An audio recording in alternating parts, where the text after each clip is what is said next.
Hey, what's up, y'all? Welcome back to the Top Flight Pod. You know what it is. You know what we're here to do. Back in studio today, beautiful Austin, Texas. I'm with the boys. We got B to my left. We got Bali here to my right. Been waiting for a long time to say that.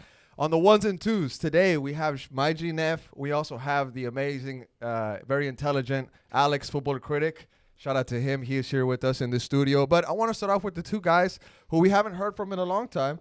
I'm going to start off with my GB. How are you doing today, mate? I'm doing great, man. We're back. We're back in studio. We're back on camera. My boy Bali's here. Hey, it's We're all here. Took a bit of a hiatus, mate. Took a bit of a hiatus. Take care of some stuff. But luckily, we got Neff and FC Alex here to hold it down while we were gone. Bro, big thanks. Big hugs to y'all for stepping in and giving us a hand while me and Bali were gone. And yeah, I mean, excited to be back. I feel fresh. I feel ready to go, man. Let's get it. And also, shout out to everybody that was sending us messages asking for you guys. You know, that there was like at least 5 or 6 people that hit me up. It's like, hey, how's B? How are Bali? Are they good? Are they going to come back? And I was like, don't worry about it. They're just taking a break. They'll be back 100%. Now, Bali, how are you doing, mate? A lot of people have been asking about you to come back on the pod. Man, I think I'm very, very emotional. Honestly, I'm very, very emotional just being here with the team. You know, it just feels good. It feels good to be back home. It's been a long break. You know, I think last season it was just too much to take, honestly. Yeah, it was interesting. Yeah, and they're I think at the end. Yeah, I think we needed a little break, man. And honestly, now I feel like it should have been a little bit longer because the way they were looking, it's not looking good. Now, before we get into that exactly, obviously the game is what we're here to talk about. Boys, if you want to say what's up to the listeners out there, but of course, shout out to the Patreon members, everybody that's on Discord. You know, now that we got the studio set in stone, more content is going to be rolling out for everybody, the faithful Patreon members. So big shouts out to them. I got to take on that. Look, apart from just supporting us and joining our Patreon, I mean, it's amazing. We took a bit of a hiatus. We kind of been holding it down, but we're back. We're fresh. We're ready to go. And, you know, expect some great things coming, not only for just the fans that follow us on YouTube everywhere, but especially for our Patreon members. So we're very grateful for y'all's support. Neff, Alex, you don't want to say anything to the listeners before we get into it? I just want to thank you. Thank you guys for get closer to the mic. Thank you for having us and, you know, being able to take part of this. It's also something very interesting, a great project for us. So thank you. Alex, looking fresh too, Neff, with that vintage Madrid. You really are, G. G. I mean? He's always, bro. This guy wears Real Madrid gear to the stadium all the time. I was about to snitch on him last game because he was in the supporter section with different team colors. Low-key bothers me, bro. He was with me, so he's good. Alex, press box himself. My G. First of all, how is it seeing the game from the press box? Oh, I gotta say it's amazing. Yeah. It's amazing because I get to see everything. I get to see details that maybe on TV they're not shown, and I get to see things that otherwise being in the supporter section, you know, with the party and all, I wouldn't be able to pay attention to. So analyzing the game from up there is just great. My G. So we got Neff, we got football critic in the building, and of course, like we said, we heard from Bali, we heard from B. So, gentlemen, it's time to get into the show. Oh boy. There is a lot of things to talk about for Austin FC, guys. You know, the news has always been circulating around this club. We could never have a chill week. You know, we had Will Bruin come out with the tweet. We had Driussi Dior come out with some interesting quotes. And it's not even just about stuff that players are saying. We get absolutely blindsided by a transfer for Mr. Valentin Noel to the Las Vegas Lights. And that's where I want to start off today's show. Neff, if you could please pull up the Instagram page for the We're Austin TV post of the Valentin Noel information. That's where I want to start off tonight because Valentin Noel was transferred to the Las Vegas Lights, ladies and gentlemen. Now, there it is right there. Let's see, click that out. It says Austin FC 2 has announced the transfer of Valentin Noel to USL side Las Vegas Lights FC. The deal includes Austin holding a 40% sell-on clause of future transfers. Now, Tom Bogert later came out and he said that 40% was going to be added on. That was his bit of information. And it was an undisclosed fee. We don't know exactly how much the USL side paid for Valentin Noel, but what we do know is that the ownership of the USL side, Las Vegas Lights, had to make a significant investment to obtain the services of Valentin Noel. Now, this was something that really shook the entire fan base. We know how much this kid, this young man meant to Fcito, to the fan base also, that really saw him grow that year that they went to Palmer Field and saw them week in and week out, because that stadium was so intimate. You could see the players' facial expressions from wherever you were sitting. That's how close they got sometimes, right? You could hear the banter. You could hear the banter, right? The players would also get into it. Yeah. So it definitely hurts to see this guy go. But there's also people saying, hold on, there's a 40% sell-on clause here. And it's not just all bad news. There could be some good news that comes from this transfer after a while. But I want to get, B, your take on this transfer. Valentin Noel goes to the Las Vegas Lights. What are your thoughts? Yeah, and another note of that, not only did he just go to the club, but he scored a goal already. Yes. I mean, he already He did. and a banger of a goal too. A lot of fans were upset because they did want to see this guy in the first team, and to be honest, I would have loved for him to stay as well. It seems like Rodo is trying to get as much value as he can. He's searching where he can make some money, and Valentin Noel seems to be, another little boost to the pot of money that Rodo has. Look, out of all the FCito players last season, championship winning team, I actually valued him as like one of the top players that could potentially be in the first team. He cemented himself scoring the winner in the final against Columbus Crew, giving Austin the title. So props to him. He's always going to be cemented because of that moment. And, For sure. Wish him luck. And it is what it is. I mean, I would have loved for him to stay. But Now, Nev, maybe another side of the coin to this conversation. I want to get your take on this. Valentin Noel transferred to USL side Las Vegas Lights. Now, it is important to note, and Nev, this is something that you brought up. This is a feeder team to a big club in MLS. So maybe start your take there. Yeah, no. So Las Vegas is known to actually be able to send teams to LAFC. Get a little closer to the mic, Nev, if you can. There you go. Yeah, so LAFC, Valentin Noel has the quality to play in MLS, which is why it's such a bummer that he was let go to Las Vegas, the way that he has. For sure. Especially in the state that this club is at right now, because this club could definitely use a player like him. For sure. He's the closest thing in terms of football.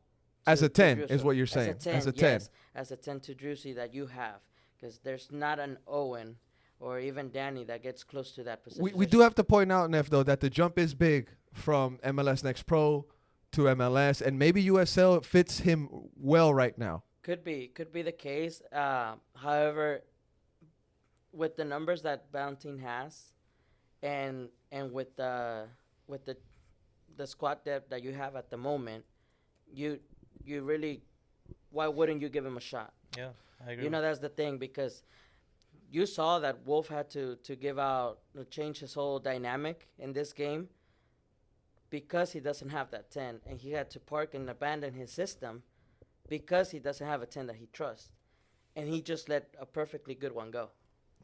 Well, my G Neff there. Now, Valentin Noel looks like 6 goals, 4 assists, and MLS Next Pro for Austin FC 2. Now, Bali, before I get your opinion on what happened with Mr. Valentin Noel, some comments here from Twitter on the We Austin TV account. We have Designs by Mark. He says, great to see us getting rid of our young prospects. Long live the oldies. El Verde Rican says, MLS rules being the main culprit here. Noel required an international roster spot, which are not only worth $175,000 plus the open market, but are also needed in order for us to bring in high-quality reinforcements in the summer. So there's more to it.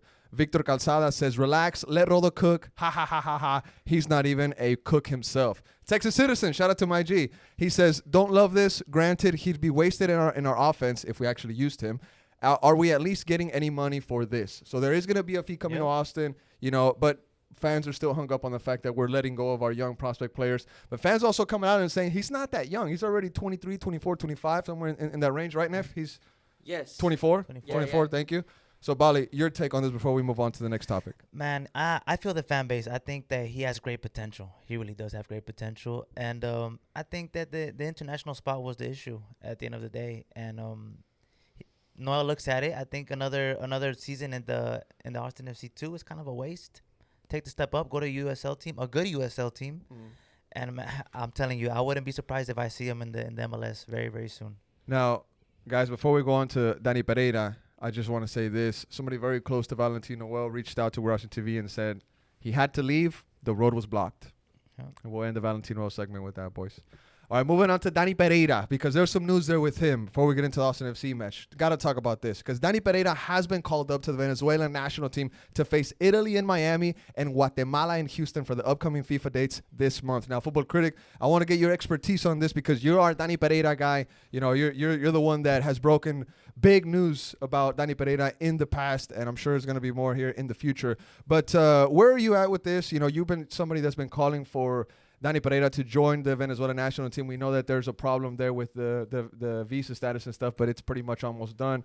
What's your take on him facing against the Euro champs, Italy, and then Guatemala, Chapines? Shout out to them. Well, you know, it's not really a surprise considering the path that Dani has had lately with La Vinotinto. He wasn't able to play with them outside of the U.S. before because of his status. However, well, for one, that got fixed. For sure. He's actually, like, the visa he got actually grants him a green card, but that's still up in the process. You know, legal, like changing legal status takes a while. It's all a legal process from the U.S. Department. So, but that's happening. But even then, it doesn't matter because right now the friendlies are in the U.S. Copa America is going to be in the U.S. Yep. And Dani has been leaving hints, you know, in several interviews for several sites that he's in touch, in constant communication with the La Vinotinto's coach and coaching staff. So it's not a surprise really that he was called up. What's interesting though about this call-up is that Dani's competition in midfield was Yangel Herrera, player for Girona, who is second in La Liga right now, and he just got injured. So the path for Dani to actually have a good performance or presentation against Italy, the European champions, seems to be open. Yes, he's to be very open for him to actually show what he can do for his national team. Now, question, boys, and I want to get your take on this. There's another side of this coin also. There's a whole nother way to look at this, because from Austin FC fan point of view, you're also hearing Dani Pereira, Italy, Guatemala, Miami, Houston. He's going to be gone for some time. Luckily for Austin FC fan, it's only going to be one game. You're going to play Orlando City in Orlando. They're not doing too hot to start off this season. They took a beating against Miami. I think they might have lost last night. I think Duncan McGuire is the only one. They lost 2-1, actually. Yeah, they lost 2-1.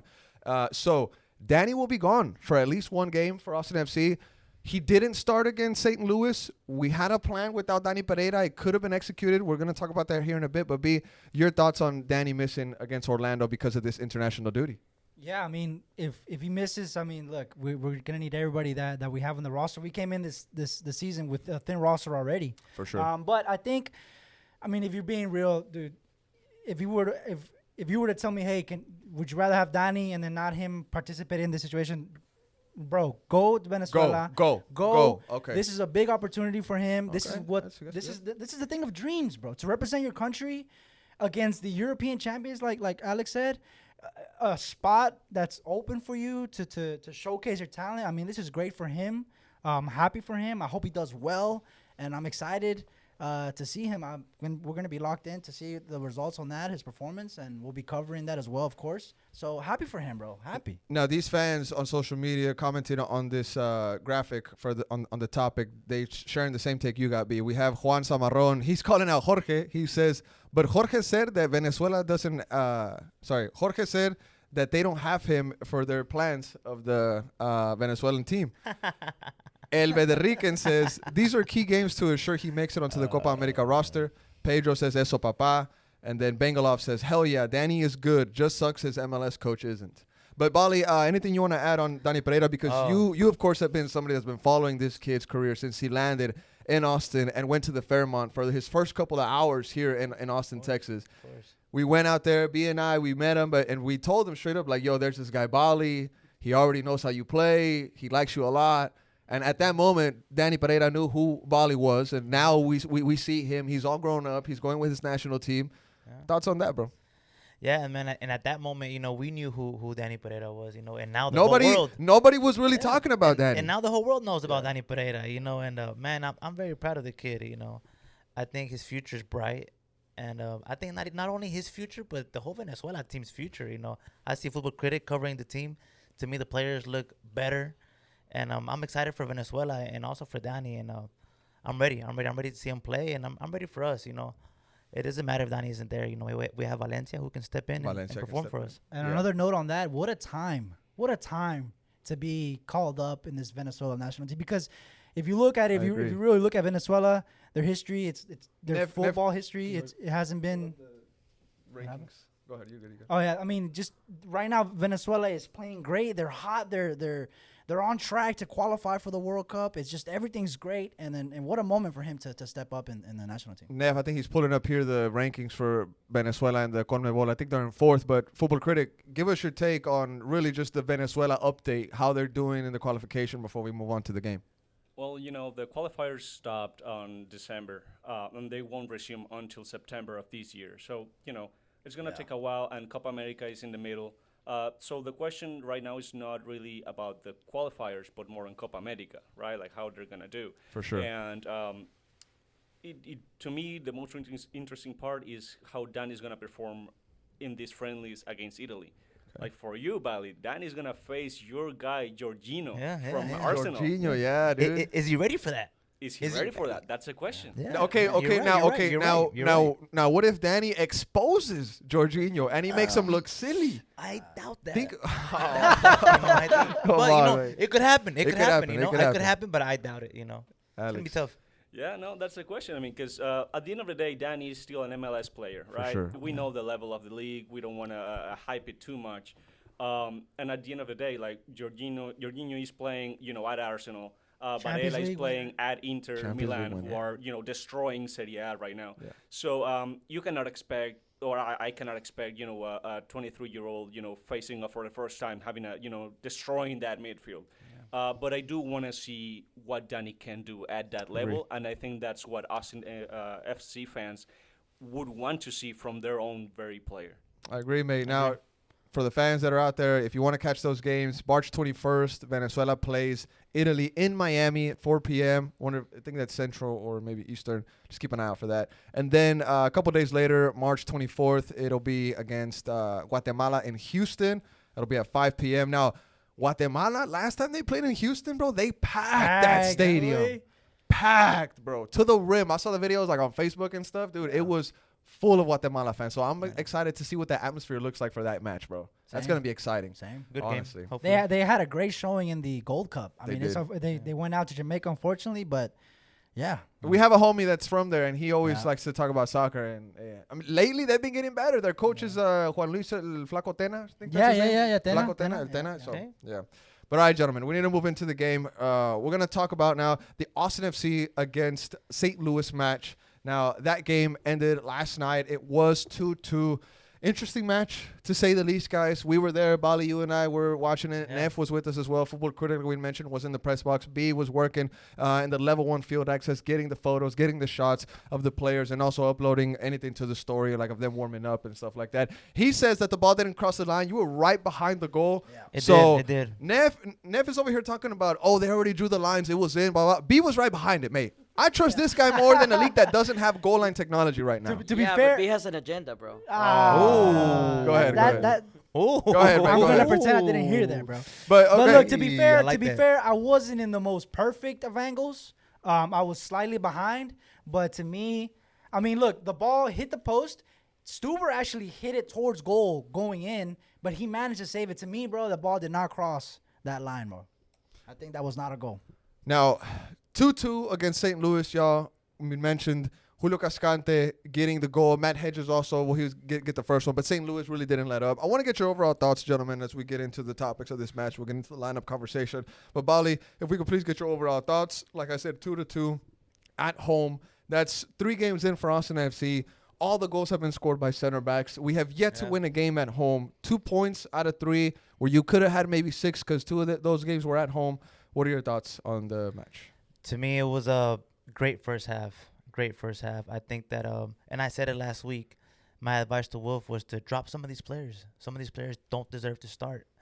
And he did. You know, dropping Rigoni was a great choice. That was a message. A DP player on the bench. You know, but we played even better without him, which is shocking. But I think second half we started to struggle. And I think going back to the back five, inviting that pressure eventually cost us the 2 points, and we let it slip. Like I said, we let it slip at the end. 2 points drop for you. 2 points, 100% dropped. I think we had it in the bag, and it is what it is. We have to take it in the chin. Next week, Philly. Another tough game. Another tough team, and we pray that we find something. Now, while we get B's overall thoughts on the match, and if you could please pull up the results from the MLS, we could see what Philly did in their last match day. But B, it was postponed. You're right. It was postponed. Now, B, your overall thoughts on the match last night before we get into some deeper topics. I mean, the question, I guess, going in is Seba ready? Is Seba back? And no, he was on the bench, but, it came out after the game that there was no intention for him to play. He was just on the bench. He wanted to be a part of the bench, so he was there. And no, he's not back. And I think this club is still trying to deal with that. I think they're trying to compensate for not having him in the 100%, 100%. And I think the game plan going into this game was to be solid defensively, just try to, which is, I guess, compensate for not having Driussi, Rubio stepping in and playing in that role. And I think, bro, the first half was probably the best football that we've seen this season. 100%, I agree. And I think that the game plan that Wolf had, that the players scoring off corners, I think it was all going to perfection, in my opinion. And then towards the end, to just let it slip, it's very, very disappointing. Now, two things before we get into the lineup. Neff already has that ready for us at the match ratings. You said two very interesting things. We'll talk about Driussi, and also Neff, I want to get you in on this topic about the set pieces, which we were talking about before the ball was even kicked. You mentioned Wolf talking about Driussi B. Yeah. When is he going to come back? When is he ready? He was asked about Lupe from Area Sports Network after the match, like, hey, what's Driussi's health looking like? And this is what Coach Wolf had to say. He says, he's certainly close to being able to play. We just have to see how he progresses this week. We are hopeful for the game versus Philadelphia. And then before I read this next one, there was a lot of conversation. There was about 10 people that hit me up. They're like, hey, do you think Driussi's going to play? Is he going to be on the bench? I think they were trying to get their prize pick stuff ready. I'm not sure. But this is what Coach Wolf had to say on Driussi Dior. He says, he was never going to play in that game, but he asked me, can he be on the bench? Can he be around the guys? This is his team, and he wants to be around the players. So Driussi, he said, hey, at least let me take a spot on the bench so I could be with the players, so I can hype them up, so I can give them words of wisdom. You know what I'm saying? Something like that. You think? That's what I'm thinking. Right? You're hoping. Right? That's what I'm hoping. That's what I'm hoping. Man. But let's see. Okay, Bali, I want to get your take on that, on what Coach Wolf had to say on Driussi Dior post-match. I mean, he wants to have him in the bench there to support the guys, cheer on the guys. The captain that he is, the great captain that he is. He wants to be there for the guys. So back the guys. Be that second coach. Be that leader. Yeah, maybe he did. Or maybe he didn't. Maybe he just sat there and just wanted to vibe. Okay. Yeah. All right. B, anything you want to add on this quote, mate? Look, man. Driussi right now for this fan base, he's not being looked at. His comments on the lack of pressure, his comments on how it is in Argentina compared to how it is here, the vibe of the fan base, he pretty much put a target on his back. I mean, you're our talisman. You are our guy. You're that guy for us. And so there's eyes on him. He's essentially almost asking for criticism. So we, as much as those words kind of affected us, we definitely do need him. And I guess you could take that as a sign. I'm more optimistic, man. I think maybe he does want to be involved in the squad and kind of, be a part of it, be a voice. So we just need him on the field, For sure. It didn't matter whether he was on the bench or if he was not. We need him on the field, bro. I mean, that's probably the easiest thing you could say, man. I mean, that's the easiest thing anybody could say. Valencia has said it. Everybody that has been talking to the media post-match or pre-match has said it, like, hey, we're just waiting on Driussi because he's this. We're waiting on Driussi because he brings that, right? And to be fair, I think I don't think we've seen this entire beginning of this season, these 3 games, I don't think we've seen what Wolf wants to show, what Wolf wants to play. I don't think we've seen that because of his injury, which is it sucks because, like, let's say he get, it's a hamstring injury, but let's say something is more serious, like he could aggravate it further than what it is. Yes. Then what? The game plan completely goes out the window. So for sure, I don't know. I think the way that we're set up, the way that we were in this game, I think was executed well. It just at the end that tying goal, stoppage time, just kind of threw everything out the window, man. So now, before we talk set pieces, Nev, I want to save that for when we get into the goals because I think it ties in better with that. Let's talk about this lineup real quick because it definitely sent some question marks when it was dropped by the fan base, right? We had a prediction lineup go out. I think if you could try to pull that up, Nev, on the We're Watching TV, please. We had a prediction lineup come out, and some folks were saying, "Hey, I don't know if this might be it. It looks a little sus." But the prediction lineup that we came out with, Football Critic, you and I built this one. Obviously, the back four is pretty simple, easy way. Our prediction was Coleman, Hedges, Cascante, Gallagher, Stuver at the back. That was easy. But in the midfield, we had Ring with Valencia as a double pivot in the back, Owen Wolf as cam, Finley on the left, O'Brien on the right, and Rubio as the lone number 9 striker. Now, Nev, if you can go to the SofaScore match ratings, we'll see what it actually was last night against St. Louis. Now, the back four was spot on, right? Valencia and Alex Ring were in that double pivot. Football Critic, we got that one also correct. But where things changed for us was Jader O'Brien ended up playing on the left side, even though MLS even thought that Ethan Finley would be on that left side. And fans were criticizing it. Ethan Finley has played on the left before. Now, Jader was on the left. Diego Rubio was at the 10, guys. And Ethan Finley was on the right. Jazzy Zardes did a fantastic job last night going up and down the field. I mean, it looked like he was 25 again, dude. I mean, honestly, shout out to Mr. Jazzy Zardes for the work he did on and off the ball. That has to be noticed. But he was up top by himself. Rubio was accompanying him, right? But I want to get Football Critics' take on this lineup real quick, mate. What are your thoughts? What did you think when it finally dropped? I mean, you were in the press box. What was your feelings when you saw it? Well, it definitely surprised me because, like you said, we built that predicted lineup, and I wouldn't have guessed playing Zardes and Rubio at the same time. They have played before like that, and so that part is believable. It wasn't believable to me before because you're playing your only 2 strikers, which are old, not fit, and won't last you, or you wouldn't think they would last you 90 minutes. So that's a surprising part. However, I gotta say they did a great job. I agree. I think Rubio complemented Zardes so much. I agree. Because Rubio could do the things that Zardes couldn't, and they are both so experienced in MLS that they play smart. One thing is that Zardes' body does not react to what his mind is asking to, but they play smart. And both of them playing opening spaces for other players on our roster was great. Now, Wolf, post-match, he called Diego Rubio a monster. He said that he had a monstrous game. And I agree 100%. He was everywhere in that game. He was cramping up. That's what Wolf said at the end. Yeah. But I want to get you guys' takes on this lineup that was dropped, guys. Briefly, B, if you could give us your thoughts. We're giving Rubio praise. Yeah. Cascante for sure, and Matt Hedges have to get their praise too. But Wolf kind of set out and put a perfect lineup out for this game. Dude, I think he needs the praise too, bro. I think we need to put him in there. Needs the praise too. Look. Awesome. I mean, we didn't win the game, but obviously, the way that we started, the game plan, the setup, the lineup, the like FC said, your 2 number 9s, questions, what, and then you saw that first half performance. Whoa, you were like, okay. Saw Rubio's performance. Whoa, you just praised Zardes. I think this plan of Wolf was just perfect. It was near perfect. It was near perfect. Right. He almost got it. Near perfect and. Till the last stages of the game. Now let's transition on to the other. This is the other side of the coin episode. Yeah. Now, Bali, we hear B give his take. He wants to include Josh Wolf in that pool of players that are getting praise in this match. It wasn't all positive. We had the 3 points in the bag. We gave it up there in the last minute or so. But why shouldn't Wolf get praise for this match? I mean, because he did commit some very atrocious mistakes there at the end, and fans were saying that he parked the bus too early. He did. Atrocious. That's a strong word. He invited the pressure. You inviting that pressure was going to eventually cost us all 3 points. And to me, it wasn't all 3 though. It wasn't all 3. We took one. Okay, yeah, we took one. But I mean, I'll give him the credit. It was a good lineup. I think Rubio worked. I mean, well. Workhorse.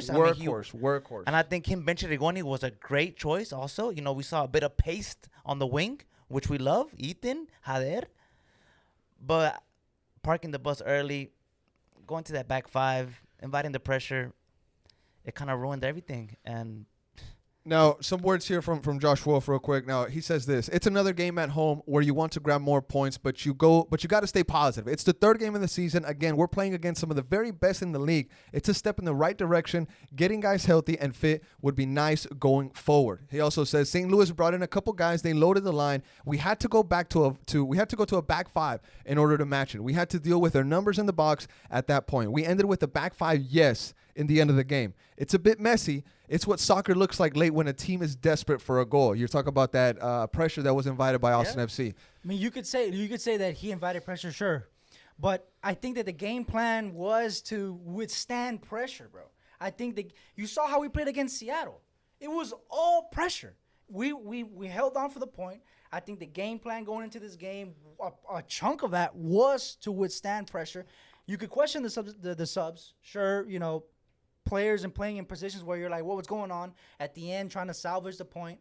But to me, the great performance of this game falls on Wolf. Oof. And I think that the last minute goal that was scored was just unfortunate, bro.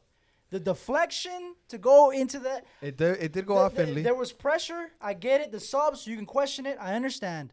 But if there's two minutes to go in the game, a deflected shot going in the back of the net, keeping you from essentially a perfect game plan for Wolf. For that, to just completely shit on Wolf to say this is all, I don't think that's fair, bro. Okay. I don't think that's fair. Now, Neff, I want to get your take on this, mate, because you've been somebody that's been very critical of Wolf in this offseason, this preseason. You know, you've featured on maybe an agenda too.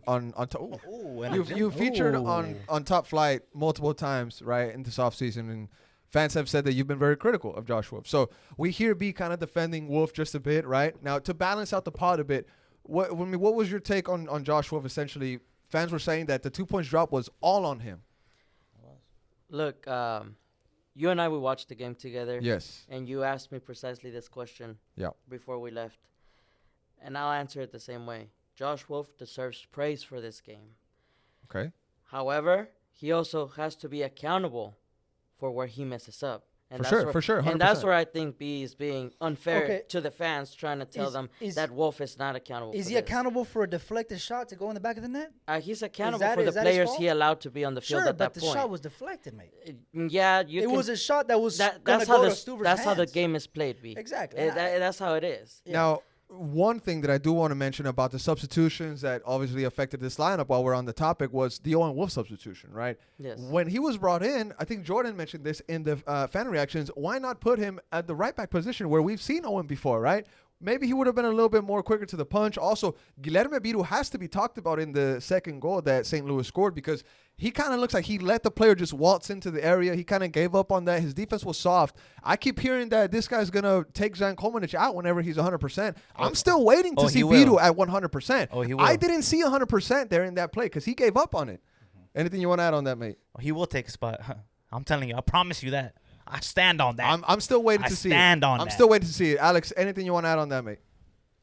Get the mic a little closer. There you go. So from the press box, right, I was sitting next to Phil West and Colby, and we were all we couldn't understand what happened as soon as those subs came on.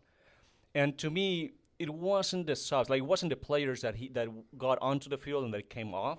It was the formation they took. I do think that Wolf deserves praise for this, how he managed this game. But I also agree with Neff that to me it was his responsibility that 2 points dropped, because it didn't make sense to me that, yes, you put on Owen, you put on Brandon, that's fine. But why in the world would you make them instantly, because that's what it was, instantly put on a back line of 5 with Finley as a right back? I gave Owen praise when he played right back. Not that I said it this many times, I don't want Owen as a full-time right back. For sure. But he was good enough to hold on to those, late minute games, right?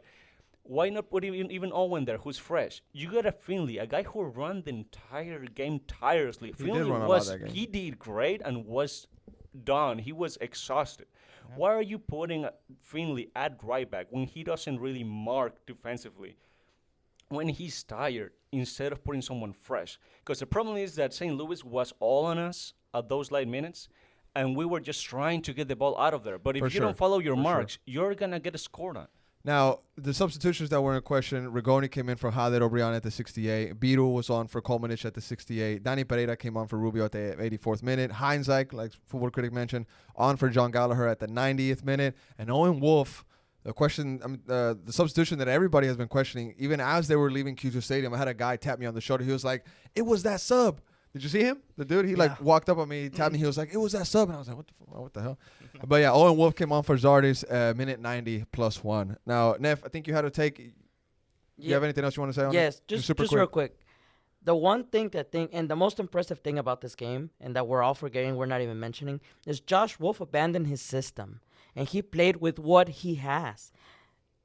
This is Josh Wolf we're talking about. Mm-hmm. He abandoned that system and played with what he has. That's the most impressive thing. I don't know if he abandoned it. He just adapted it. He just tweaked it. I think I'm with that. I think he fully abandoned it, bro. I think that last season we were just destroying this guy for not even changing no matter what. Yes. System is my system, my way. And now he switches it, abandons it. I agree with Neff. Stellar performance, great. And there's moments away from massive praise. And then it's still gonna fall on Wolf. And that's the thing. Like on the Owen situation, bro, I think Owen gets a lot of heat, and I think that he does maybe 70-80% just because of his dad, bro. And I think that's very unfair, bro, because this kid he's had man of the match performances for us. Can we also say this though? He's gotten praise that he really doesn't deserve for the same reason also. Tom Bogert came out with the article where he put him as one of the wonder kids of the MLS. I mean, you're just skipping over Dani Pereira to give praise to Owen Wolf that he really doesn't deserve. He's a great player. He's also younger than Dani. He is younger than Dani. But, I mean, the things that were said in the article about Owen Wolf are very questionable, to say the least. He was out there 18, 19 years old having man-of-the-match performances, mate. Playing in the MLS, bro. Sure, he's not going to – every game he's not going to play great. But I think he catches so much heat just because of his dad. That's true. That is 100%. And then on the there was a discussion. There was and this might be a hot take. People might come after me for this, but there was a discussion. He was brought up when Valentin Noel was shipped off. Okay. He was brought up, and to me, I mean, this is a hot take, but I would rather have Owen Wolf than Valentin Noel because Owen Wolf has done it. He's done it. It's not, bro. He's done it. He's, like you said, Tom Borger wrote an article, wonder kid. Yeah. He's had man-of-the-match performances in the MLS. He's been a part of a club, a vital part of a club that has reached to a conference finals. Valentin Noel is a great player, and I wish, like I said, I wish he would have stayed. For sure. But we've yet to see that from him. So if you gave me the option, I would pick Owen. But the fact that he was brought up into the discussion, brought up into all this negativity because of his father, I think that's not fair, bro. Bali, anything you want to add on that, mate? Well, I think his father put him on the spot, starting him when he doesn't deserve to be starting, so blame his father for that, okay?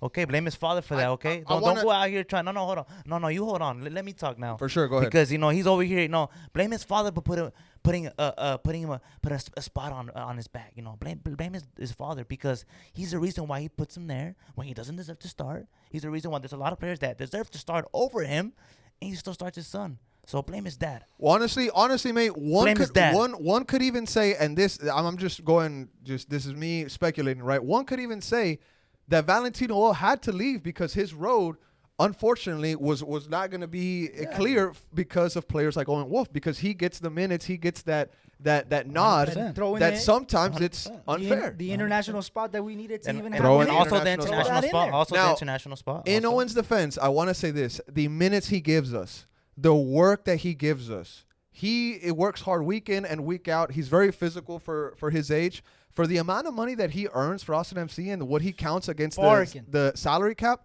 bargain. And that's the positive side of a guy like Owen Wolf in MLS. And my take on that is he gets so much heat just because of his dad, bro. Alex, anything you want to add on Owen, mate, before we go on to the next topic? Yeah, I just want to say that to me, Owen really is a great player. He really is. He's not a starter to me, not on this team. Rotational. But yes, definitely. And we are lucky to have a player like him. But to me, the worst thing about when I think of Owen, it bothers me is the fact that you look at Owen and I don't see any special characteristics that are not lungs and legs. because Owen is not that. You don't think of Owen as a cam, that is super special attacking mid. No. You don't think of Owen as a super defensive super defensive mid. You don't think of Owen as a box to box that gives you maybe a little, maybe a little. No, but here's the thing: box to box in legs and lungs, like I said. But he's not doing enough work defensively or offensively for you to say that his speciality. And the thing is, to me, he needs to go somewhere that is where his dad is not his coach and develop in one position. Me personally, I like his work offensively, but maybe more to the sides, maybe more to the wings. But I don't see something of in Owen for me to say that's his speciality. I want him to have it. I think he will have it. I don't know what his ceiling is. But right now, he's not that. He's a wonder kid, but he's not that great for him to be starting. And I think his age. I think he still has a lot to go. I agree with that take, but that's a great take. I think he still has a lot. His ceiling, like you said, we don't know where it's at. I think you're right. I think he needs to go somewhere where his dad is not the coach. He was being used almost as a fireman for Wolf. You know what I mean? There's around. A fire left back. Boom. We need a midfield. Boom. We need a winger. Boom. He's there. You look back at the last shot of the game versus our home opener, Minnesota. I mean, that goes on him, bro. That goal is on him.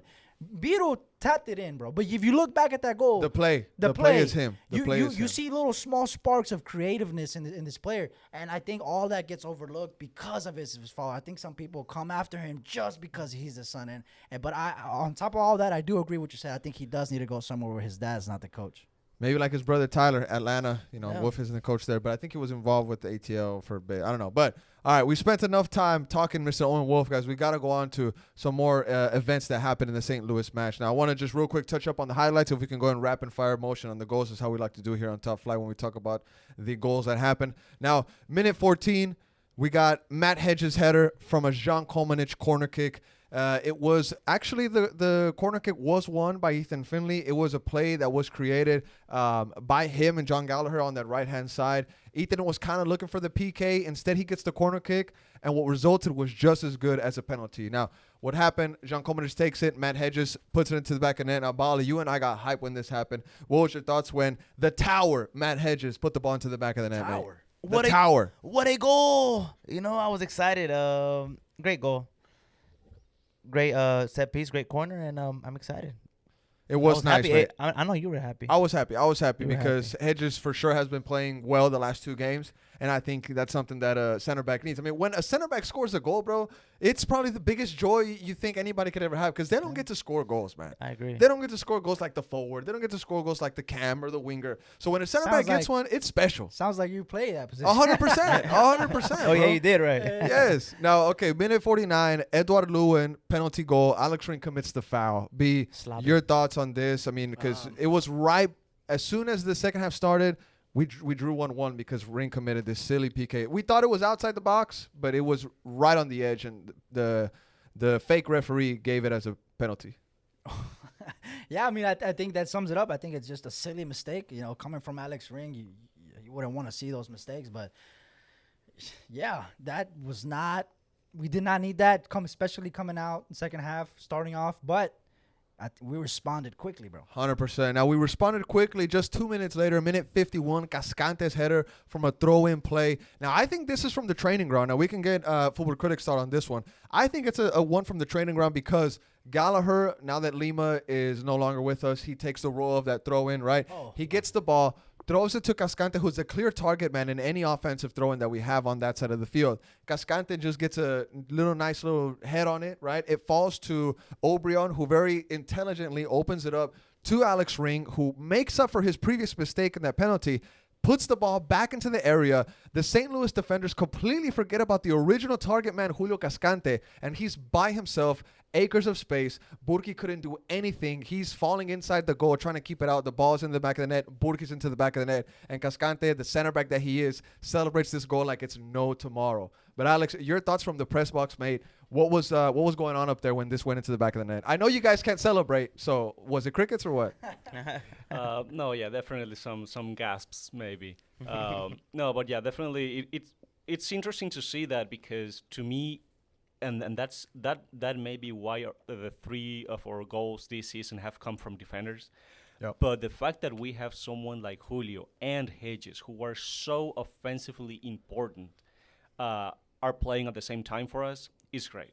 It's great. For when you don't have Driussi, when you don't have too much offensive creativeness, you've got those huge towers to capitalize on set pieces, and that was very displayed last game. The Twin Towers, mate. Yeah. Now, I called Matt Twin Hedges. Towers. Now, hold on. Let me explain that. I called Matt Hedges the tower, but then, Julio Cascante scored his goal, and they're two very tall guys. So I wanted to call them the Twin Towers, but my respect to the events that happened on September 11th, 2001, mate. Yeah. So I don't know if I should call them the Twin Towers. We're gonna have to work on that. I think I'm going to have to work on that nickname. Respect, but that's the thought that came into my mind. I'm sorry. My take on that, bro, is because, if we're gonna play this style, if Wolf is gonna play this style without Driussi, if we're gonna be this, it won't be for long. We gotta note that. I'm saying, but for this game, in particular, if we're gonna play this style, set pieces just became 3-4 times more important. Yes. In this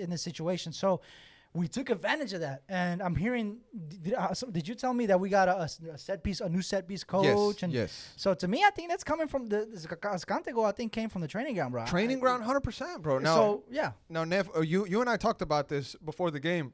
We were saying how set pieces have to be important for this team moving forward. We get a goal from the corner kick. We get a goal from a throw-in that could be from the training ground. So I want to get your take on that. Then I want to ask Bali some stuff. Yeah, see, you and I, when we previewed, when we talked about the preseason, we talked about changes in the club, right? And about the team, starting 11 and whatnot. And I told you that the biggest change this team has had is that set-piece coach. Because when you don't have a team that can attack proficiently and effectively in pretty much any other play, your best bet to win and score goals is going to be those set pieces. That's brutal, though. It's reality. It's reality. Yeah. That's what it is. It's the squad depth. It's the team that we have at the moment. But that's what it is. Now, moving forward, minute 90 plus 3, because right at this point, Austin FC is up 2-1. Immediate response. Austin FC fans are flying high. But the pressure was there. The pressure was being invited. Josh Wolf makes some changes that we talked about earlier. Goes into a back 5, right? And then just unlucky, Ethan Finley gets that deflection. Cascante's at that post. He can't do anything. Stuver is at full stretch. He can't do anything either. And it's 2-2 because Celio Pompeu scores with really the last kick of the game almost. Minute 90 plus 3. Now, Bali, this was a bit of a gut punch because we were already thinking of what we were going to say because we're walking to the Zebra Grade ready to get to work. And the match just changes on us super quick. And now we go from celebrating a potential 2-1 to now having to cope with 2 points dropped at home. So just real quick, your thoughts when the ball went into the back of the net. Like you said, we go from smiles to sad faces, angry faces. Too quick, though. Yeah. Too quick. Yeah, too quick, man. And honestly, I could see it coming. Everyone saw it coming, honestly. Well, I was even yelling. I was even saying on the group chat, Wolf Masterclass, Wolf Masterclass. Yeah. And then when that happened, everybody looked at me, and I was like, and then the goal, and then the fan base, and then everyone just. In the end, boys, it was 2-2. Austin FC, unfortunately, did drop those points. Now, there was some other things that happened. Of course, it didn't make it onto the official highlight reel. But, in the rewatch, there's some things that you picked up. Minute 9, Zardes and Obrion lead a beautiful counterattack that we really didn't mention. But credit to Hader, who I thought was on fire in that first half. He had a great performance. And Zardes was really distributing the ball well. One of the best games I've seen Zardes play in a while, even though he didn't score a goal. For him, it's about what he does off the ball also. We mentioned Finley earning that corner that led up to the Matt Hedges goal. There was some mistakes that Stuver committed also when he came out way off his line. John Gallagher was battling with the winger or the forward for St. Louis, and Stuver was way out of his box. The goal was open, but luckily they sailed it over the bar. And just let's see. That's about it from the game that I have, boys, on my notes. Anything you guys want to add on before we go on to something else? I mean, this is a lot better, bro. A lot better. 100%. A lot better than what we've seen. So we got a big test coming up in Philly. The game got postponed, you said? Yeah. But their Seattle game got postponed. The Seattle game got postponed. Probably rain or they something. They still got CONCACAF Champions Cup too. So we're definitely going to be the team that's more fresh in this game coming up. They play Tuesday. Well, they got postponed, so they play Tuesday. So yeah, I see what you're saying. Now, Alex, you say you have something else to say? Go ahead.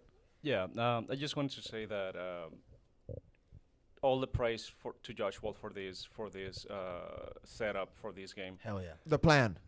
Okay. Yeah. However, I do want to say it does look similar to what we did in Seattle, and this is not. I'm not gonna take any credit from Josh, but I will say that St. Louis City did not pressure or attacked as much as Seattle.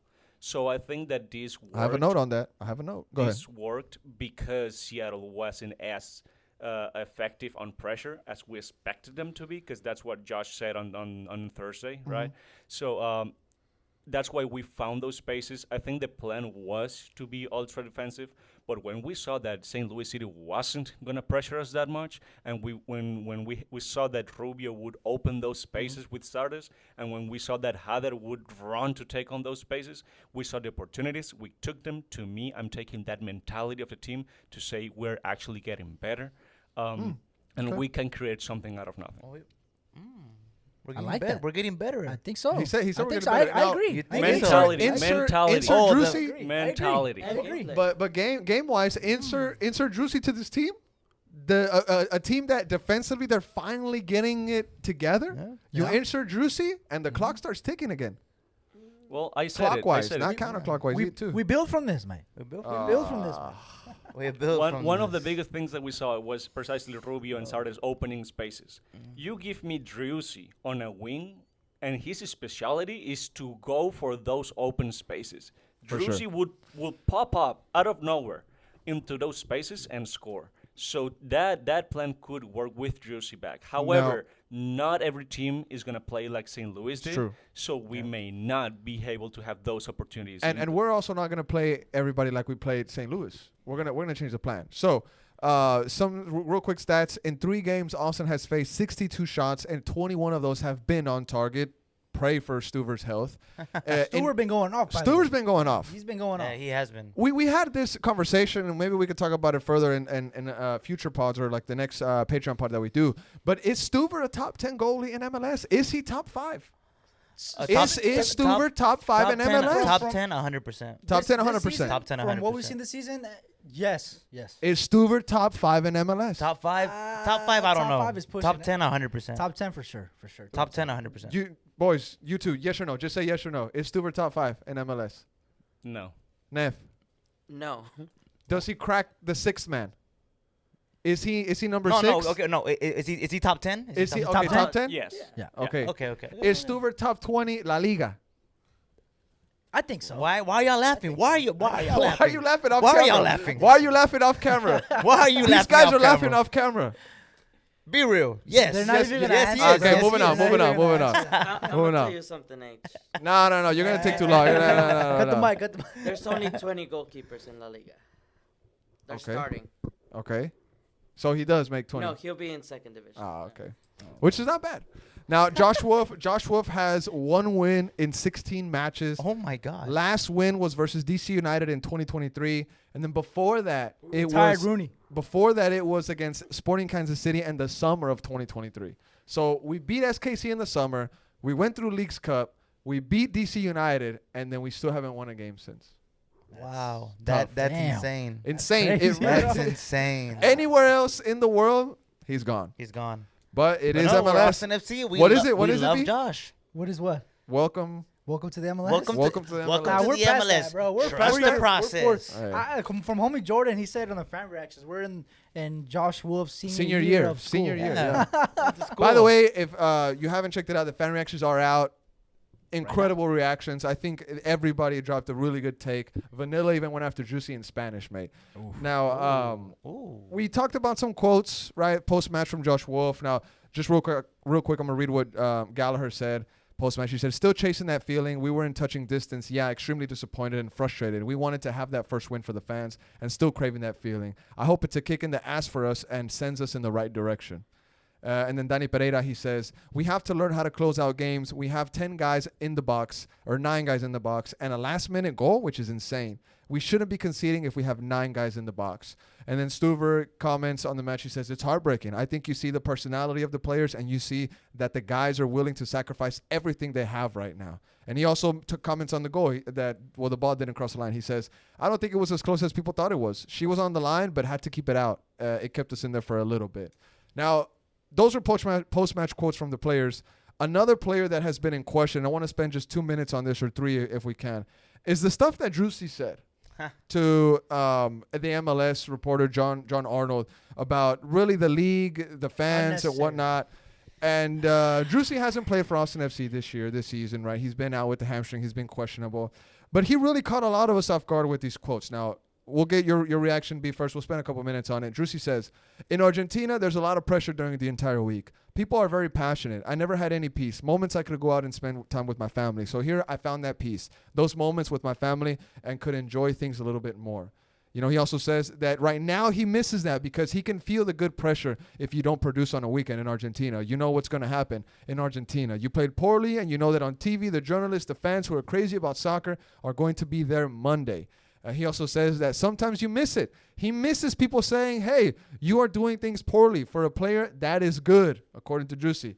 And he pretty much also said that in 2022, they did good, and they messed up in 23 because they thought they could relax and were going to automatically qualify for the playoffs. I don't know where he got that from, because all year we were being fed the propaganda that they were taking it serious, that they were going to be going off, that they were going to be doing this and that. So to hear the captain come out and say this, it's a little bit of a red flag to me, right? But hopefully things aren't as it seems. It never is with the media and players. I heard a rumor of quotes that were not used for this article where Driussi talks positive about the city and the fans. And I'm asking questions about this journalist, though. Why did he have those quotes that weren't used?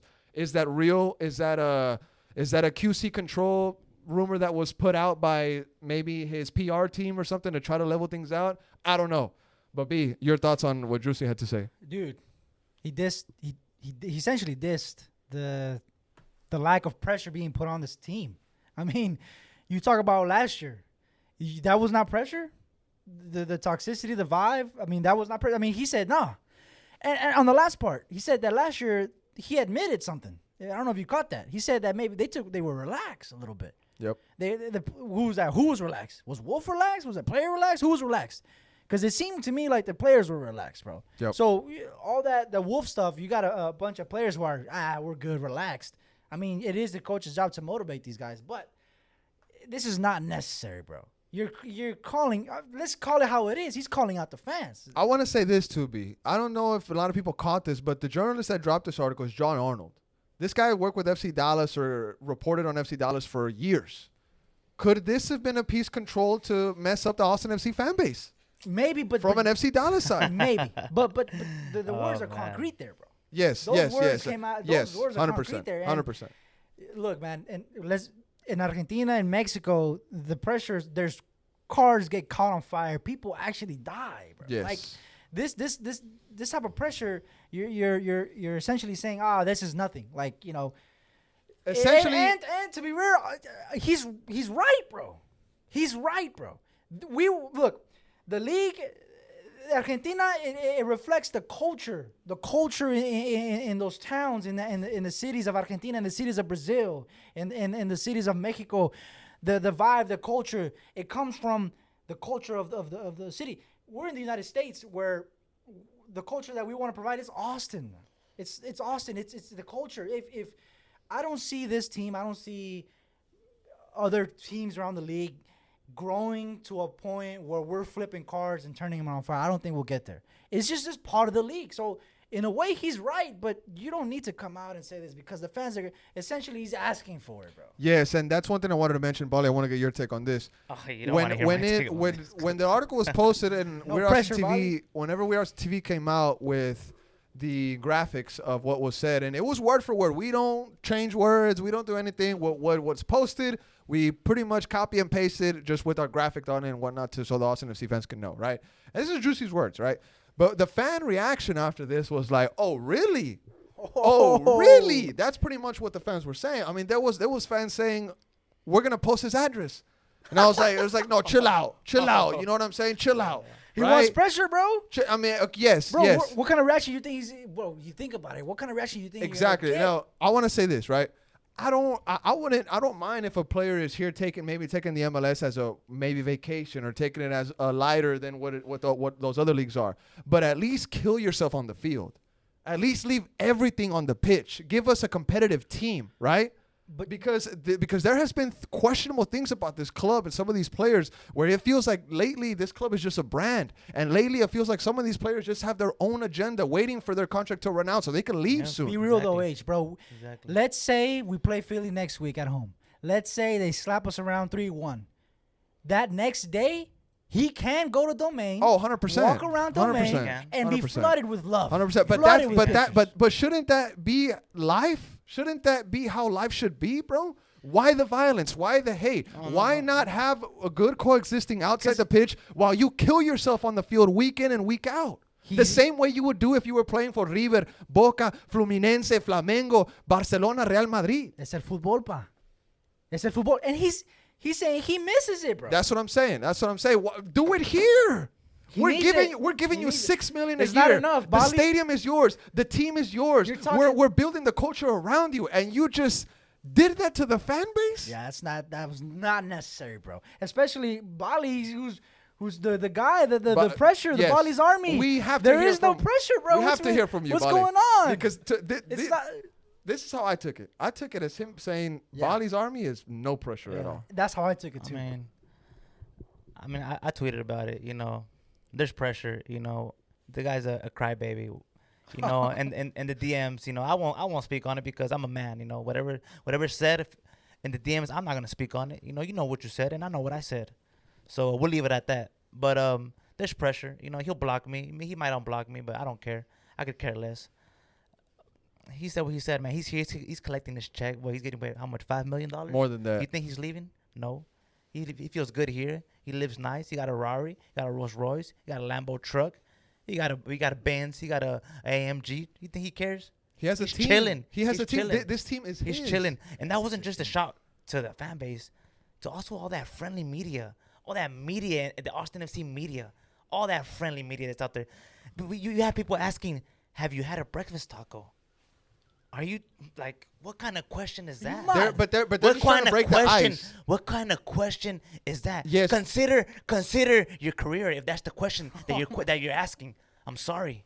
It has to be said. They're trying to break the ice. He's not only calling the fan base out. He's also calling the media out. That is because true, you bro. also have to bring on the pressure. Because you know why? Yeah. You're in that press box. I'm not in that press box. Facts, bro. But you're in that press box. So this is though, also for you. The thing is though that is true, but I'm gonna defend our local media a bit. Yeah. There's been times when Driussi was being pressured by the media, and Driussi's response to them was, "Why is everybody talking so much about it? ¿Por qué tanto biribiri?" So he himself doesn't like to take some of those hard questions from our media when they dished it out. And something that our media, a big problem that they face, even from Coach Josh Wolf, is the fact that you got to give them questions that they'll even answer to you, because sometimes they get on their high horse, respectfully to anybody, any player or coach listening to this. Sometimes we've seen it in press conference. This is not something that I make up. They've gone on their high horse and they don't want to answer some questions that are thrown at them because they feel like they don't need to answer them. And because it's MLS, they won't get the pressure to answer those questions. So that's why some of the questions that are shaped by the media end up being softball questions. Alex, I mean, is there any truth to that? Bali is right, but there's also some truth to what I'm saying. Yes, I mean, I cannot understand how you're supposed to ask good, harsh questions when Josh can come in and say, yes, no.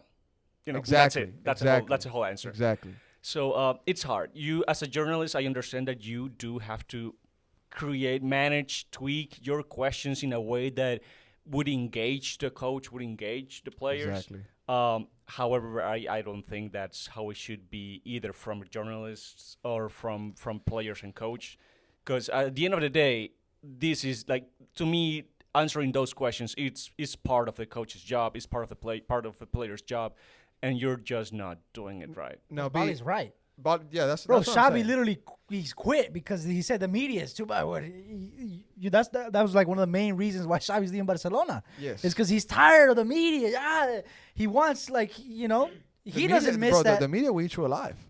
Exactly. So I think to Bali's point, I think he is right. But also, it's just the roots of the culture of the city. But you're not gonna get that here, bro. We're not gonna be flipping cars. It's just not gonna happen. It's not gonna happen. Now, last thing on the topic, Alex. Yeah, just to say that there's a middle ground here, because as much as Josh and players may not answer questions, there are also some questions that should not be answered.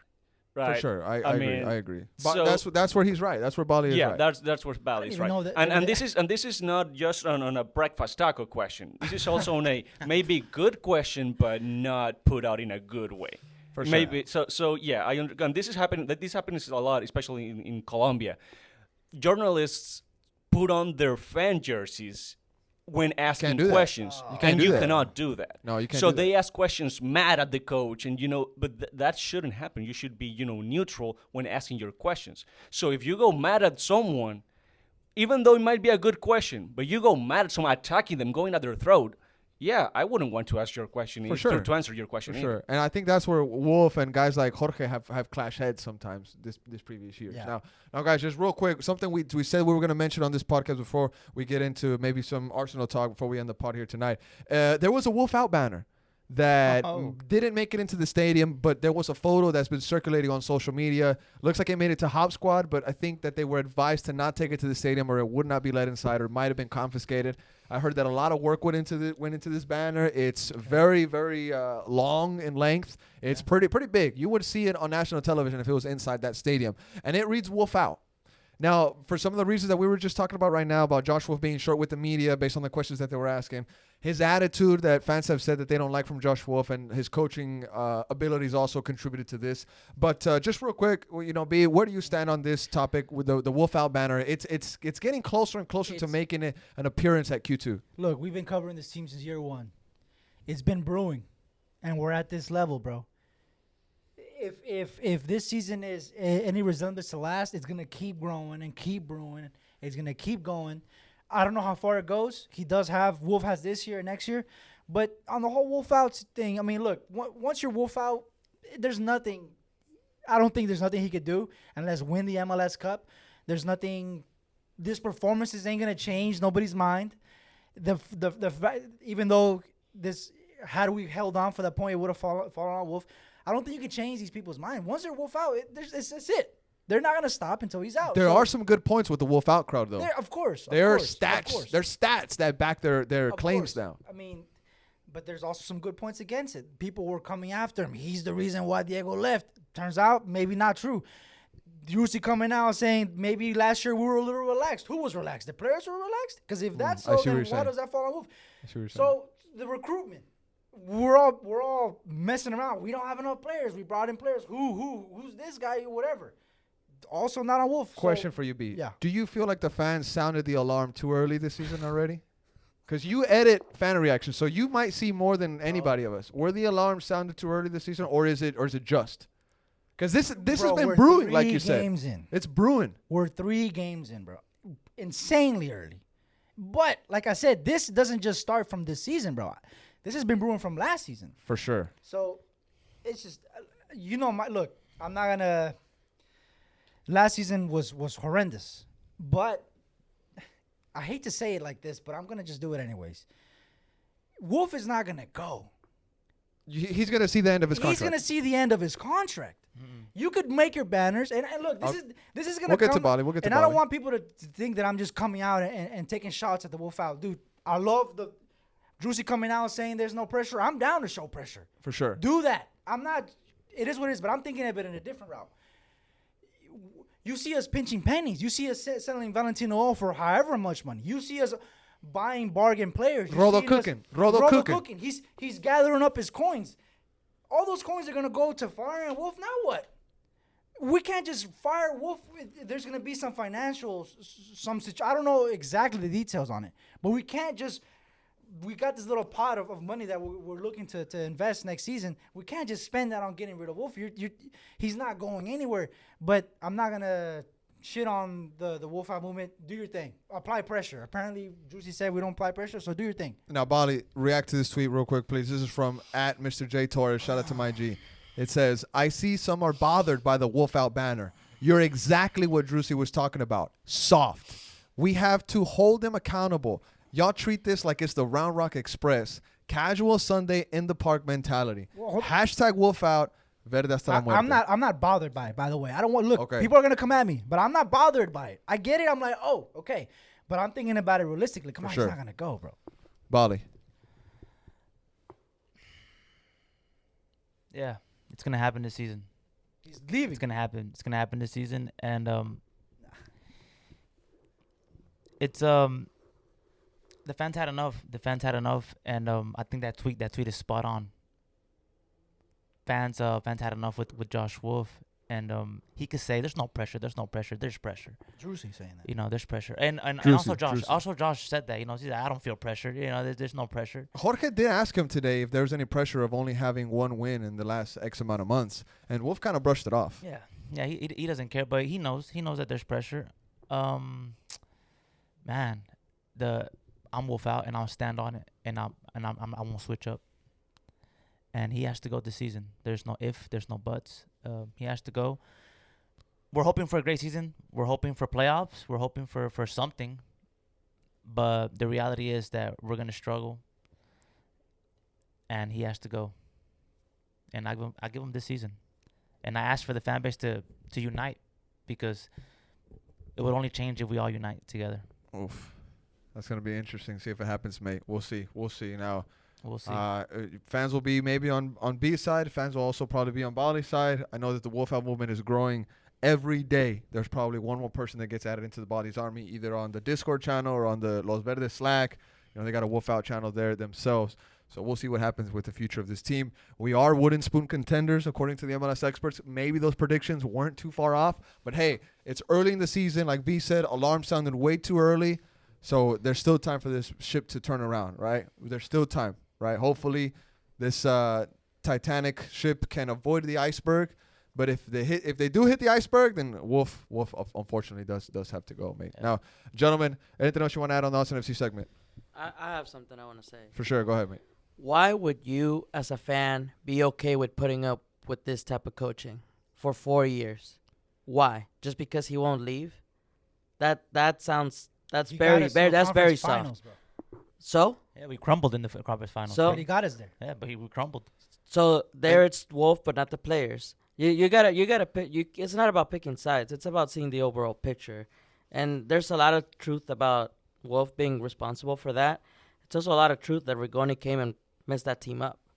And who put Rigoni on the field? Don't bring up Rigoni because I'm gonna go off. That's bro. another conversation. That's another conversation. We're gonna take an hour talking about the Rigoni, ultimate bro. responsible of putting Rigoni on the field was Wolf. Bro, he's a DP. It doesn't matter. Pressure of This is football, and you play with your best players. It does, man. And Nev's spot on. You can't just allow him to have power like that. And Nev's spot on because there's one man standing still here.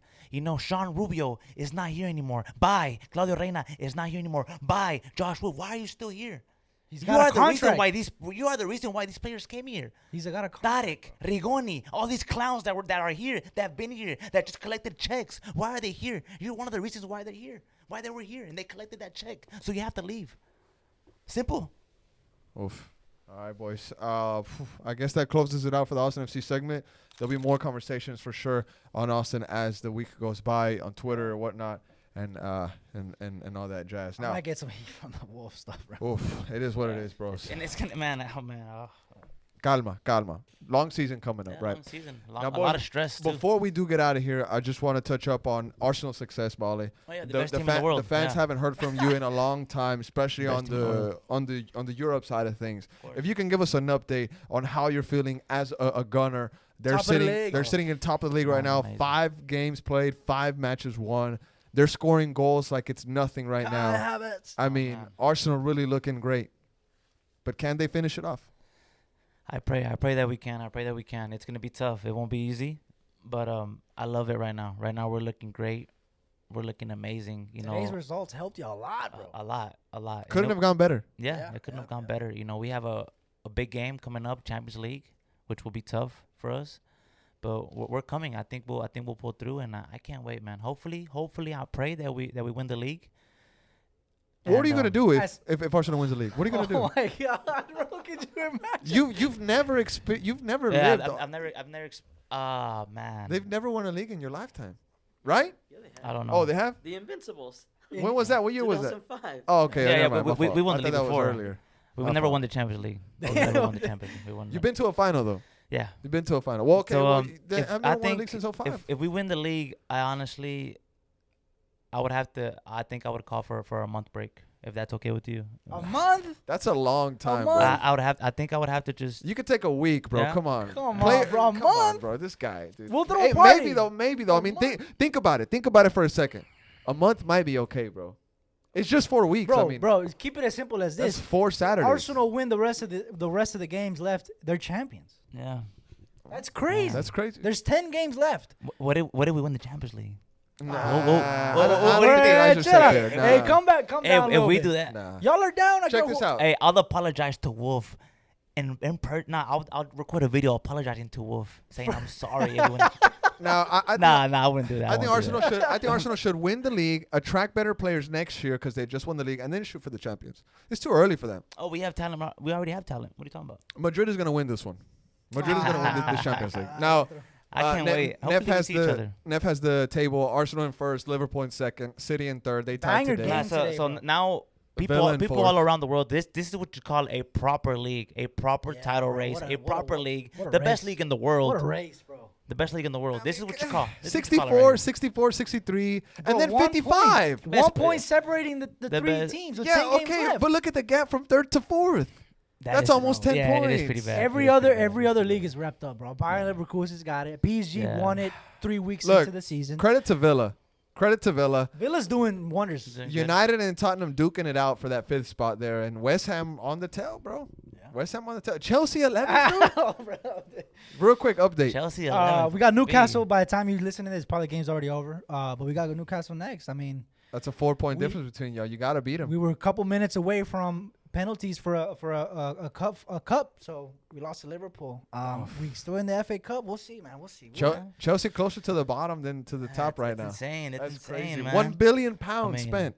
1 billion. A Can't billion say much, pounds. bro. Bro. Can't say much, bro. Hey, but shout That's out billion. Todd Bowley. He has Chelsea in a great spot, and I hope he stays there for years He to has come. Chelsea in a Yeah. great spot. Yes, Oh he has my Chelsea. gosh. I hope he stays there for years to come. Xavi, quédate. Todd Bowley, quédate. Okay. You know what I'm saying? Yeah, You absolutely. okay, you see what I'm saying? You see what I'm saying? Todd Bowley, quédate. Todd Bowley, quédate. Neff, if you could please pull up the La Liga standings, please. We're gonna mention La Liga just real quick. La Liga. What? Hey, Chivas America too? Oh, bro. what a Chivas America. smacking, While bro. Neff What's gets going that ready, on? bro. What's going on? Okay, look. First of all, the Liga MX channel in the Discord. Shout out Sama. Shout out Sama. Heavy Chivas We vibe. What's to be going fair, on? We got Sama, Carlos, me. Shout out to my G Matt. He's Vanilla. a Chivas fan. Vanilla. It's heavy dominated by Chivas, but we got Adam. Football critic is an America sympathizer, although he says he's a Pachuca. Pachuca fan. Pachuca, man. And then you got B in there, but You just got Nev Juarez fan. smack. Was it Juarez? Oh. I thought you were. Vamos, smack Oh, that. no, no, Santos, no. Oh, Santos. Santos, Ah, Santos, my Santos. bad. Juarez. But I'll see America you after the slapping episode, Chivas. be there. America slapping Chivas bad, bro. Bad, bro. Not only America, America. everybody slapping Chivas, bro. Cruz Cruz Azul Azul. slapping Chivas, Cruz bro. Azul, bro. And then they lose to Leon last night, 2-1. And it's Chicha's No. return. Gago out. And Cruz then Azul and lost then to Santos. Gago no, out. and then I heard Gago there out. were fans booing Cade Cowell. No, bro. Their star. Bro, not even that way. Cade. Not even that way. Chivas fans, bro. No different than Valencia fans. No different than Oh. Atleti fans. Check this out. I don't know if you guys know Whoa, this. what's going on? What's going But on? there is reported racial abuse from Chivas fans to Julian Quiñones of America. Oh. Similar to what Vini has been going through, there has been rumors of a video circulating of Chivas fans racially abusing Quiñones. Disgusting club with Wow. disgusting fan base. I'm sick. They should When I be when I banned. found that out, I Point got sick, deduction, bro. to be honest. Wow. Point deduction, bro. We should be thinking about a Wow. point deduction, bro. Bo- Point deduction? Point Point that's, deduction, bro. that's borderline. At least 10. exaggerating. At least That 10. is- that is- No, fines 100%. Play at least 2 or 3 games without fans. That's 100%. unfortunate, bro. That's unfortunate that Wow. that part it's in the game, bro. I mean, Yeah. man. Anyways, shout out Sama. Gago out. Gago out. Get him out. Already, for real? Get him out, bro. Get him out. He doesn't know the league, bro. The Liga, man. La Liga, we have it here in front of me. Shout out to Neff for giving us Oh, y'all got a the little, table. got a little gap going on now. Real Madrid, okay. Real Madrid, they keep on winning. 7. 7-point gap. 7 points, Neff, okay. Madrid is in first place. How many points they got? 69? Yes. 69 Hey. and counting. Girona second place. Football Critics team with what is that? 62? 62. 62. Your thoughts, Neff, on their position right now? Well, I It's think, in the bag. I mean, look, like B has said, it's a vibe. It's a vibe in La Liga right now. Hey, it's We- a vibe. It's a we, vibe. I we, like we that. It's a have vibe. probably an amazing squad for the next 10, 15 years if Oh it my. all goes well. And Mbappe coming Eh, up. And Mbappe well, too. That No. we'll have to wait on that. I don't Okay, really care okay, for Mbappe, okay. like I've said previously, but Oh. in that sense, I told Football Critic, I told you, Girona, it's a team that had to be tested against the best, and they did well, but they just didn't have the squad that the injuries killed them, and this is what happens though. We'll see. I hope they can actually play in Champions League and prove something there. I got to take on Girona, bro. And I said this from the beginning of this season, wait. They're going to be a team to watch in the next decade, bro. So y'all think Doubt this is gonna be Girona now? Like This is gonna the be new regular? city. No. This, You think this, so? this You is think the so? new city. You think Nev, so? Nev, Nev. This You is the guys, new you city, guys way. have to realize that a lot of those players, it's gonna be like Ajax in Champions League. That Yes. team's gonna get dismantled. Yeah, and I agree. already started Okay, with City yeah. taking No, it Yeah, right Man back. City But already sure. took Isn't Savinho. Isn't Yeah, Girona, yeah, you're A right. city club, yes. They're Yeah. a city group Yes, team. and They'll- City's already taking Yeah, players City's from, already taking from Okay, players. Girona Yeah. to City. okay, I question, agree with Neff. question. What city group team that is, there's what, like 8 of them now? Probably more. How many of them have not been champions in their league where they're at? Most of them. Most of them, bro. Most So of- why no, would Girona be any? Why would they not be any Maybe different in the next NYC decade? Maybe isn't not right now. In the NYC? next decade is what I'm Maybe, saying. Well- maybe not right now. Because you gotta take in mind that You like, have an even- agenda. Oh. You have an Oh. agenda. Yes, the agenda to Oh. see to open your eyes, Hernan.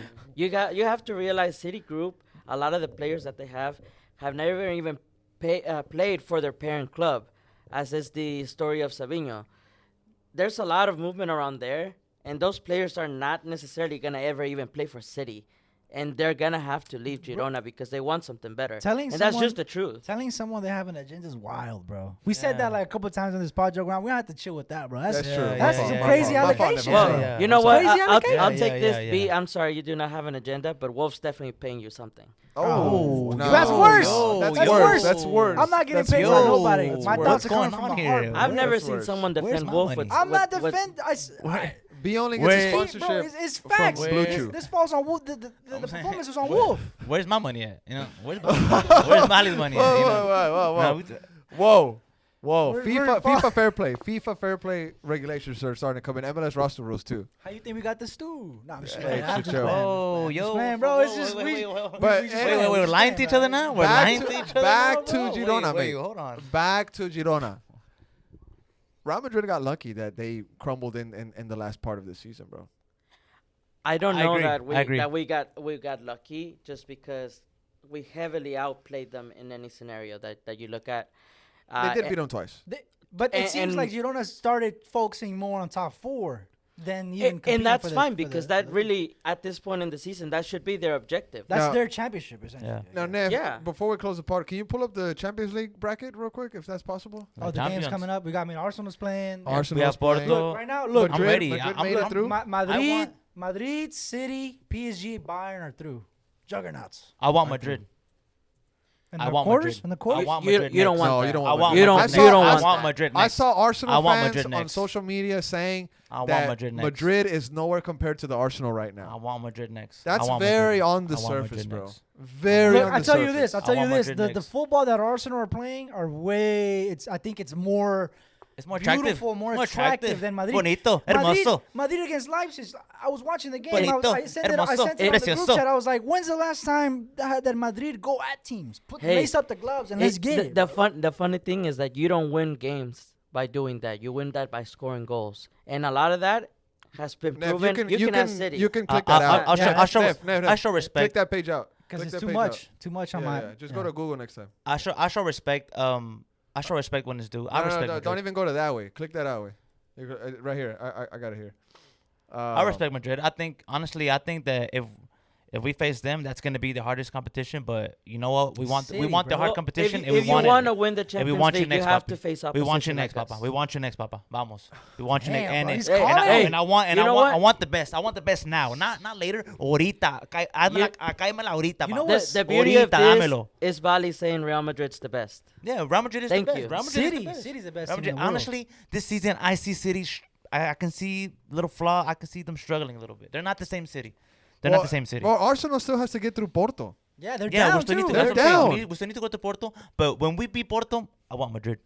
So far, Bayern is through.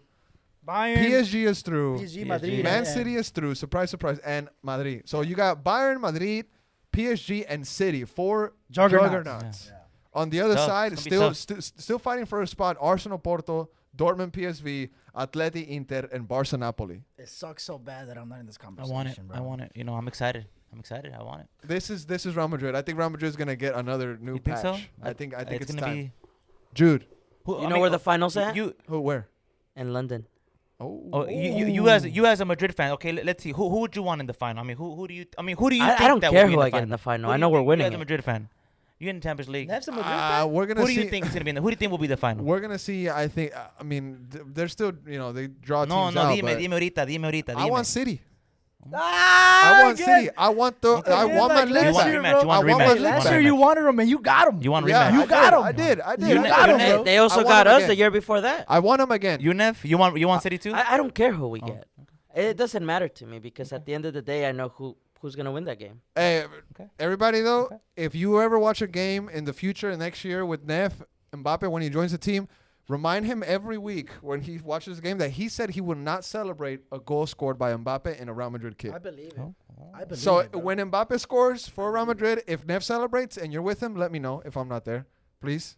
knowing Neff, I believe it. I believe in I Neff. believe I it, believe bro. in Neff. You see Neff watch Madrid, it's like he's That's how watching. you feel? I don't know. I don't know. I don't even know how to describe This it, is a bro. guy. This is a guy that chose Hop Squad as the headquarters of the Austin Peña because they went on an insane Champions League run that year when they beat City, when they beat Chelsea. Chelsea. and they I remember beat- that. I remember that. Remember year. that run? Remember we That was- beat that was y'all, a crazy year. And what? I don't know, bro. What'd you say? I'm not in the conversation. Well, anyways, bro. Neff chose it because Yeah. he thought it was lucky. Yeah. Yeah, Okay. it's been pretty lucky to you. To be fair though, Neff, on Well- some real shit, Neff. Like I'm gonna say some real shit right here. Your love for Madrid is Borderline obsession. It's almost insane. It's insane. It's It's almost insane. insane. Look Yeah. what he's Insane. wearing, It's insane. Bro, when you were watching the game, I was Well, like, Neff, this is not real. If, Bro, This is not real. if Arsenal do win the Champions League, then Hop will be Austin Gunner's headquarters. And I'll say it right here. Ooh. bro. This is a guy that we were at Q2 last year or the year before, and he was watching El Clásico at Q2 while Austin FC was playing, and he was mad. Yeah, I remember remember when he that, was I mad, bro? remember that, He was mad. I was like, Neff, we're watching Austin. True and love. he was just true on love. his phone, bro. True love. You True wouldn't love. watch Messi's debut with Miami though. We were watching at the Q2, remember? Sometimes Neff does get, he kind of crosses the line sometimes. Hey, either bro. way, I love you, Neff. I love you, FC. You my boy. My boy. Y'all Football critic. stepped up and My G's. stepped in when me and Bali were away, and Yeah. I swear I really Appreciate appreciate you, y'all. man. We gave the Bro. fans a long Appreciate- episode today. Yeah, Appreciate they you, deserve it, man. They definitely deserve They it. deserve it. Appreciate y'all. Appreciate y'all. The commissary, all that stuff y'all sent me for. Hey, whoa, cut that part out. Oh, Cut that part shit. out. The commissary. the Nah, commissary. bro. No. But anyway, before we end the episode, rest in peace to Mr. Akira Toriyama, the Dragon Ball Z creator, Dragon Ball creator, bro. RIP. I'm not a. I have one of my personal items from my personal collection, bro. The Funko Pop. It's a rare item. It's 1430. Goku. How much is that worth right now? I think it's like a good 20K. What? I think it's a good 20,000. 20,000? No way, for I real. think We it- don't have to sell that, my I boy. think this is a good We don't 20,000 have to right now. sell that, my boy. We I Bro, we mean, need I'm new honestly, mic stands, bro. honestly, if somebody wants to give me 15,000 since I got a baby now, I might listen to offers, but I'm not letting it go for anything less than 15 racks right I'm now. gonna have to look that up. And now that he has passed away, this might have gone up to 25,000, but I need to check with the estimators that I last spoke with. We're gonna have to sell that, my boy. Wow. So Wow. Goku with Bro. wings. Rest in peace, Mr. Akira Toriyama. Rest in peace. Really sick piece. So we'll see. This episode is dedicated to him. Yeah, dude. This Yo, Dragon Ball bro. Z, Yeah. Dragon Ball Z changed my life, bro. For real? It Okay, paved okay. the way for anime in general, bro. Yeah. Yep. You didn't watch anime when you? Yeah, I was. What'd you wasn't a big watch? fan. What's? Power Rangers. Pokemon. That's it for tonight, Cut brother. it. Cut the episode. What?